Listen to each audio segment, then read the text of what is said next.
জনগণের কাছে চাঁদা চায়, চাঁদা উত্তোলন করে চাঁদার টাকা না পেয়ে পাথর মেরে মানুষ হত্যা করে আমাদের রাজনীতি, আমাদের আগামী দিনের পথ চলা, তাদের বিরুদ্ধে দুর্বার আন্দোলন করে তোলা।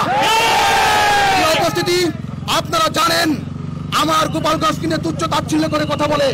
আমার গোপালগঞ্জে শুয়ে আছে আল্লামা শামসুল হক ফরিদপুরি রহমতুল্লাহ আলাইহি, আমার গোপালগঞ্জে শুয়ে আছে আব্দুল ওয়াহাব সাহেব রহমতুল্লাহ আলাইহি, আমার গোপালগঞ্জে শুয়ে আছে আল্লামা আব্দুল ওয়াহাব সাহেব রহমতুল্লাহ আলাইহি। অসংখ্য উলামা ইকরামের জন্ম এই গোপালগঞ্জে। এই গোপালগঞ্জে তুচ্ছ তাচ্ছিল্য করে কথা বলে। আমি মনে করি তারা যতক্ষণ পর্যন্ত আমার জন্মভূমির জনগণের কাছে ক্ষমা না চাবে ততক্ষণ পর্যন্ত গোপালগঞ্জের মাটিতে তারা রাজনীতি করতে পারবে না।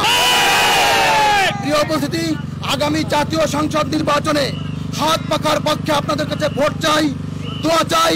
পীর সাহেব চরমোনাই যদি আগামী জাতীয় নির্বাচনে সরকার গঠন করতে পারে, আশা করি এবং বিশ্বাস রাখি আগামী জাতীয় সংসদ নির্বাচনে পীর সাহেব চরমোনাইকে যেন প্রধানমন্ত্রী হিসেবে শপথ বাক্য পাঠ করাইতে পারি।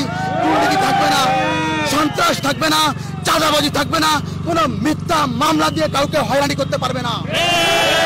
আজকে আপনারা প্রশ্ন করতে পারেন তসলিম ভাই কেমন আছেন? আমি ভালো আছি, কিন্তু আমার গোপালগঞ্জের মানুষ ভালো নাই। কারণ গুটি কয়েকজন মানুষ তারা অশ্লীল ব্যয়াপনা করার কারণে, অন্যায় করার কারণে আজকে গোপালগঞ্জ স্থিতিশীল। গোপালগঞ্জের মানুষের বিরুদ্ধে কিছু স্বার্থবাদী মহল মিথ্যা মামলা তাদের হয়রানি করতেছে। এই হয়রানি করা চলবে না। এই মিথ্যা মামলা দিয়ে কাউকে ঘরছাড়া করা চলবে না। যদি কেউ মিথ্যা মামলা দিয়ে কাউকে ঘরছাড়া করার পরে ফাঁকা মাঠে গোল দিয়ে আর দূর শব্দ দেখেন, আপনাদের দূর শব্দ থাকবে, কিন্তু বাস্তবায়ন হতে দেবো না ইনশাআল্লাহ। পরিশেষে সকলের কাছে দোয়া চাই আর সকলের সুস্বাস্থ্য কামনা করি।